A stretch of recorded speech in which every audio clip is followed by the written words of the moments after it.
Hello students, continuing chemical kinetics. Last lecture में हम लोगों ने बात की थी some complicated first order reaction में पैरेलल रिएक्शन के बारे में। और आज हम उसकी सेकंड टाइप के बारे में बात करने वाले हैं जिसका नाम है रिवर्सिबल रिएक्शन। तो कॉम्प्लिकेटेड फर्स्ट ऑर्डर रिएक्शन में नेक्स्ट हम लोग पढ़ने वाले हैं रिवर्सिबल रिएक्शन के बारे में।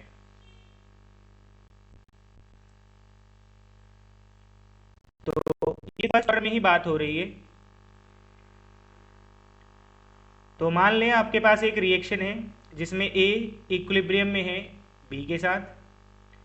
फॉरवर्ड रिएक्शन का रेट कांस्टेंट है K1 और बैकवर्ड रिएक्शन का रेट कांस्टेंट है K2। एट टाइम जीरो आपके पास कुछ ना कुछ इनिशियल कंसेंट्रेशन ऑफ रिएक्टेंट रहा होगा, मान लीजिए ए है, और ये बना कितना होगा, zero. After some time T यहाँ से कुछ खर्च होगा, तो मान लीजिए यहाँ से x खर्च हो रहा है, तो ये कितना बनेगा, x बनेगा। तो ये बचा कितना, a माइनस एक्स। अब जब ये रिएक्शन इन्फानाइट टाइम लेगी, ये रिएक्शन कभी भी पूरी नहीं होने वाली, क्योंकि ये रिएक्शन कुछ समय के बाद इक्विलिब्रियम अटेन कर लेगी। तो कभी भी ए हमारा पूरा कंज्यूम नहीं होगा, क्योंकि इक्विलिब्रियम अटेन कर लेगा तो सारा का सारा ए बी में कन्वर्ट नहीं होगा। एक पॉइंट आएगा जब ये इक्विलिब्रियम स्टेब्लिश कर लेंगे, मतलब जिस स्पीड से फॉरवर्ड रिएक्शन जा रहा होगा उसी स्पीड से रिएक्शन बैकवर्ड आ रहा होगा। पर इक्विलिब्रियम अटेन होते तक कुछ तो खर्च हुआ होगा। तो मान के चलिए मैक्सिमम इक्विलिब्रियम अटेन होने तक जो एक खर्च हुआ है वो है एक्स ई। क्या है x E? The amount of reactant consume till equilibrium is attend. तो ये बचा कितना होगा, ए माइनस एक्स ई। ठीक है, आप जानते हैं इक्विलिब्रियम कांस्टेंट किसके बराबर होता है, rate constant of forward reaction over rate constant of backward reaction, या फिर concentration of product side over concentration of reactant side. तो K1 upon K2, concentration of B at equilibrium and concentration of A at equilibrium। क्या है concentration of B at equilibrium, Xe। और क्या है concentration of A at equilibrium, that is A minus Xe। तो यहां से अगर आप इसको सॉल्व करेंगे तो ये हो जाएगा, ये इधर आ जाएगा और इधर चला जाएगा। तो ये हो जाएगा आपके पास K1A minus K1 Xe equals to K2 Xe। यहाँ से अगर आप सॉल्व करेंगे तो ये हो जाएगा K1A इक्वल्स टू, ये माइनस का उस तरफ जाके प्लस हो जाएगा, तो Xe कॉमन आ जाएगा, अंदर क्या बचेगा आपके पास, K1 प्लस K2। तो ये एक रिलेशन आ गया हमारे पास, K1A किसके इक्वल है, Xe into K1 plus K2। Let this be equation number 1। ठीक है, अब आप यहाँ पे देख पा रहे हैं कि जब इक्विलिब्रियम अटेन होगा तो जिस स्पीड के साथ ये खर्च हो रहा होगा उसी स्पीड के साथ ये बन भी रहा होगा। तो अगर हम यहाँ पे डिसअपेयरेंस ऑफ ए की बात करें, ये क्या है, ये है net disappearance of A, net disappearance of A. तो क्या होगा वो होगा rate of disappearance of A minus rate of appearance of A. क्योंकि ए यहां पर फॉर्म भी हो रहा है और ए यहां पे डिसअपियर भी हो रहा है। ए फॉरवर्ड रिएक्शन को देखेंगे तो डिसअपियर भी हो रहा है और बैकवर्ड रिएक्शन को देखेंगे तो फॉर्म भी हो रहा है। तो net rate of disappearance of A क्या होगा, तो वो होगा disappearance of A, that is minus, disappearance लिख रहे हैं तो हम रेट की टर्म में लिख लेते हैं। तो क्या होगा, डिसअपेयरेंस ऑफ ए क्या होगा, K1। K1 क्या था, rate constant of reaction, but अभी हम डिसअपेयरेंस की फॉर्म में ले रहे हैं तो हमें रेट कांस्टेंट ऑफ रिएक्टेंट चाहिए होगा। तो वो कैसे लेते हैं, जो भी स्टोइकोमेट्रिक कोएफिशिएंट होता है वो इसके साथ मल्टीप्लाई कर लिया जाएगा। तो क्या हो जाएगा, ये K1 into concentration of reactant minus, अब हम अपीयरेंस की बात करें तो जब ये रिएक्शन बैकवर्ड जा रहा है तो ये अपीयर हो रहा है, यानी कि फॉर्म हो रहा है, तो उसके लिए रिएक्टेंट कौन होगा, बी। तो K2 into concentration of reactant, ये है हमारे पास net disappearance of A, that is K1AT minus K2BT।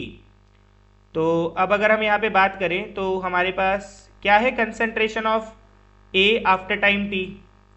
Concentration of A after time t है हमारे पास A माइनस एक्स, तो यहाँ पर आप इसको A माइनस एक्स लिख लें by d t equals to K1 क्या है concentration of A after time t, A minus x minus K2 क्या है concentration of B after time t, x। अब अगर आप इसका डिफरेंशिएशन लेंगे तो कांस्टेंट का डिफरेंशिएशन तो ज़ीरो हो जाएगा, A का डिफरेंशिएशन ज़ीरो, तो ये हो जाएगा आपके पास dx by d t equals to, यहाँ पर क्या बचेगा आपके पास, थोड़ा सा सॉल्व करें इसको, तो ये हो जाएगा K1A minus K1x minus K2x। तो K1A माइनस कॉमन हो जाएगा, तो ये बचेगा हमारे पास K1 plus K2 into x, ये आ गया आपके पास dx बाई डी टी। अब हमारे पास K1A हमने पहले इसकी वैल्यू निकाल रखी है, तो K1A की वैल्यू ये रही हमारे पास,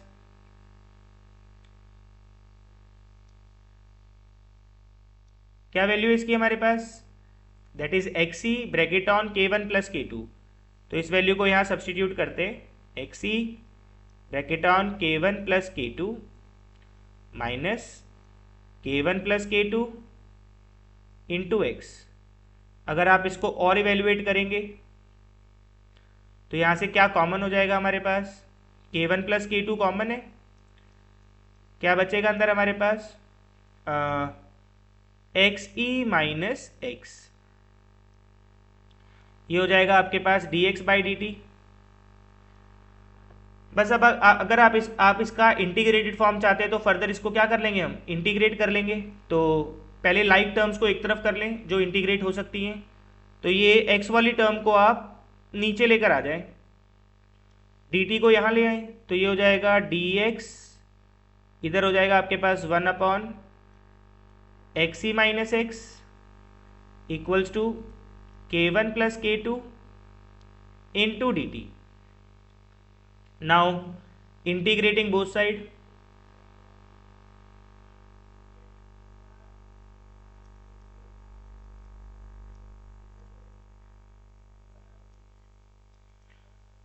इंटीग्रेट करेंगे तो ये हो जाएगा आपके पास 1 upon XE minus x, limit कहाँ से कहाँ जा रही है, 0 टू x dx, और यहाँ पर इंटीग्रेट करेंगे K1 प्लस K2 जो कि कांस्टेंट है with respect to dt, limit जा रही हैं 0 टू टाइम t। अब आप जानते हैं जब नीचे वाले फंक्शन की डिफरेंशिएशन ऊपर बनती है तो उसका रिजल्ट होता है log mod ऑफ डिनोमिनेटर। तो नीचे वाले का डिफरेंशिएशन अगर हम करेंगे तो वो होगा -1, बट ऊपर 1 है, तो आप क्या ऊपर ऐसे लिख सकते हैं माइनस इंटू माइनस, क्योंकि माइनस माइनस प्लस ही होता है। क्या अब बन चुकी है नीचे वाले की डिफरेंशिएशन ऊपर, तो उसका रिजल्ट क्या हो जाएगा, log mod of denominator XE minus x, और लिमिट्स कहाँ से कहाँ जा रही हैं, अच्छा माइनस भी है इसके आगे, लिमिट जा रही है 0 to x। K1 plus K2 constant है, यहाँ पर बाहर निकाल लें तो 1 का differentiation with respect to t क्या होगा, t, लिमिट जा रही है 0 टू t। तो एक बार यहाँ पर हम अपर लिमिट पुट करेंगे तो वो जाएगा minus ln XE minus x, और इसको ऐसा करें, माइनस को हम अभी बाहर ही रखते हैं। एक बार अपर लिमिट माइनस, एक बार लोअर लिमिट डलेगी, XE x की जगह पे 0 डलेगा तो वो 0 ही रहेगा, उसको छोड़ दें।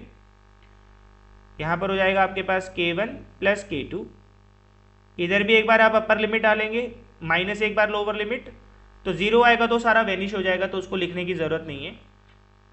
ठीक है, तो अगर आप ये माइनस साइन अंदर इंट्रोड्यूस करेंगे तो क्या हो जाएगा, ये हो जाएगा आपके पास log m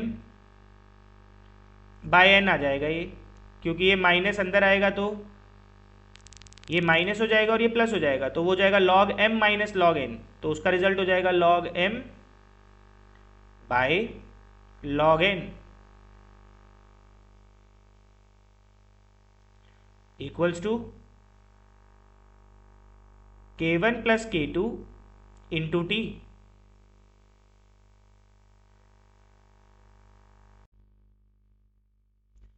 अब यहां से आप क्या करें, इस k1 प्लस k2 को नीचे ले आए तो आपके पास टाइम का फॉर्मूला क्या बनेगा, time equals to 1 upon k1 plus k2 ln xc over xc minus x।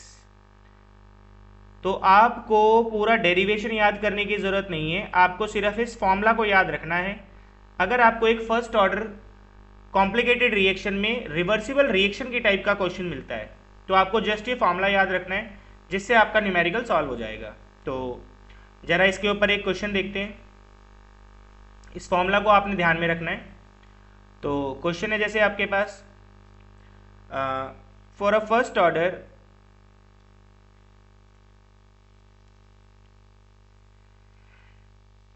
Reversible reaction, अब यहाँ पे कह दिया गया है कि फर्स्ट ऑर्डर रिवर्सिबल रिएक्शन है।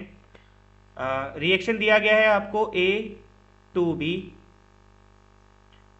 K1 K2, K1 का वैल्यू दिया जा रहा है आपको 10 पावर माइनस 2 और concentration of B over concentration of A at equilibrium ये आपको दिया गया है इक्वल टू 4। क्वेश्चन में कहा जा रहा है if initial concentration of reactant is 10 raise to the power -2 molar and initial concentration of B is 0 molar, find concentration of B after 30 second given E power 0.375 equals to 1.5। तो ये question है आपके पास। तो आप जानते हैं कि एट टाइम ज़ीरो आपके पास कंसंट्रेशन ऑफ ए कितना है 10 पावर -2 मोलर, ये कितना बनेगा 0।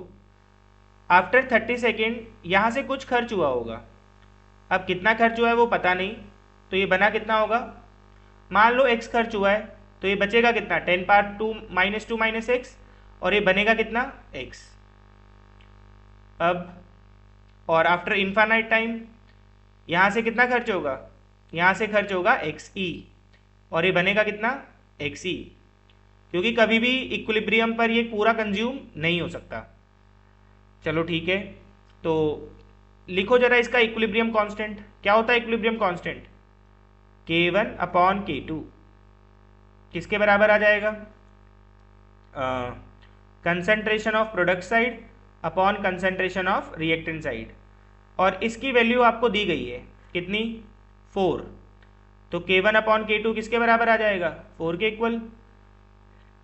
आपको क्वेश्चन में और भी कुछ दिया हुआ है, K1 का वैल्यू आपके पास है ऑलरेडी, K1 का वैल्यू है आपके पास, तो यहाँ से K2 निकल जाएगा। K2 किसके बराबर आएगा 1/4 इंटू K1, 1/4 मतलब 0.25, ये आपके पास K2 का वैल्यू आ गया। अब हमें चाहिए क्या, हमें निकालना है concentration of B after 30 second. तो ये है concentration of B after 30 second, यानी कि हमें X इवेल्युएट करना है। तो जरा फॉर्मूला अप्लाई करते हैं, क्या फॉर्मूला है आपके पास, तो बोला गया था सिर्फ फॉर्मूला ही रिमेंबर करना है आपको। तो फॉर्मूला है 1 upon K1 plus K2 ln XE upon XE minus X, ये फॉर्मूला होता है आपके पास। ठीक है, लेकिन हमारे पास एक्सी भी तो नहीं है, तो एक्सी कहाँ से आएगा ज़रा देखें। आप लोगों को क्वेश्चन में एक्सी निकालना पड़ेगा, तो एक्सी कैसे निकाल सकते हैं हम, इक्विलिब्रियम, अच्छा ठीक है, आप लोगों को concentration of B over concentration of A at equilibrium का रिलेशन दिया गया है। तो क्या है concentration of B at equilibrium, यहाँ पुट कर लेते हैं। चलो, आप लोगों को क्वेश्चन में concentration of B over concentration of A at equilibrium, इसका रिलेशन आपको दिया गया है 4। क्या है concentration of B at equilibrium, x e, और क्या है concentration of A at equilibrium, 10 power -2 minus x e equals to 4। ये वहाँ चला जाएगा, तो x e equals to 4 into 10 power -2 minus 4 x e, minus का 4 एक्सी यहाँ आएगा 5 एक्सी, तो एक्सी का वैल्यू आएगा 4/5 इंटू 10 पावर -2, डिवाइड कर लेंगे तो आंसर आएगा 0.8 इंटू 10⁻²। ये आपका एक्सी आ चुका है। बस अब तो सारा कुछ है हमारे पास।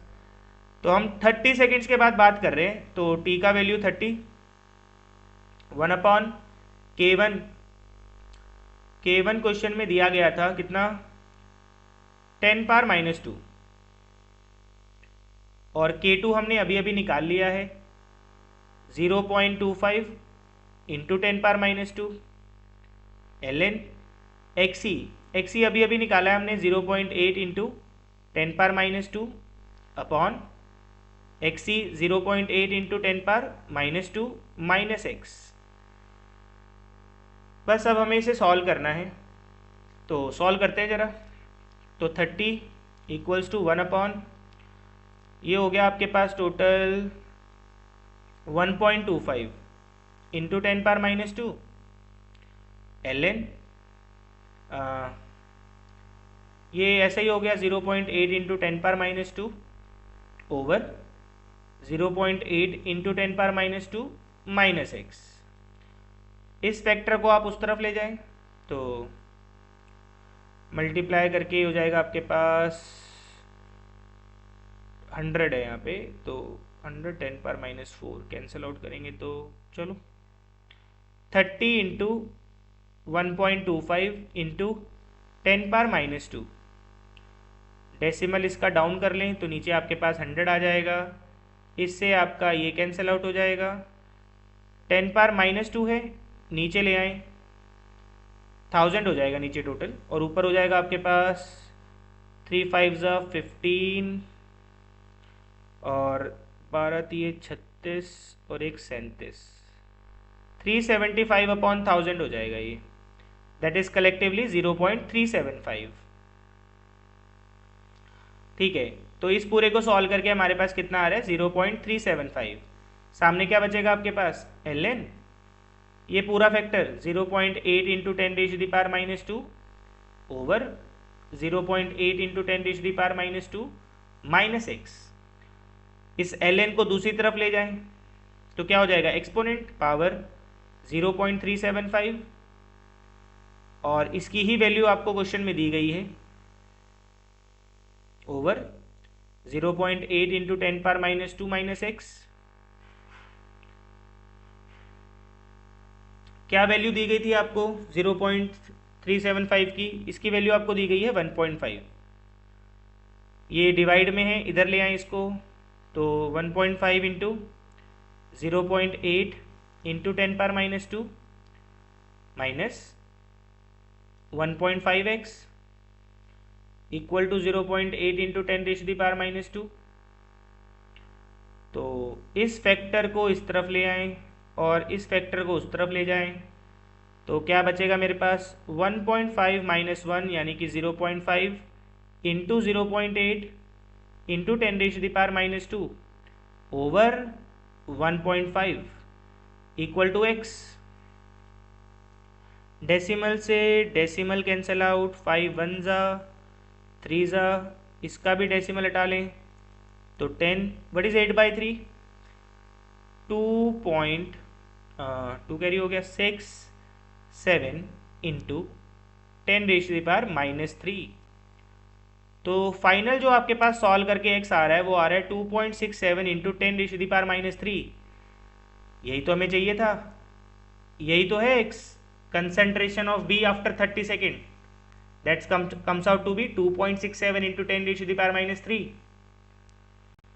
तो जस्ट एक फॉर्मूला बेस्ड क्वेश्चन था, सारा कुछ आपको क्वेश्चन में दिया गया था और आपको जस्ट इवेल्युएट करना था। That's it for now, thank you.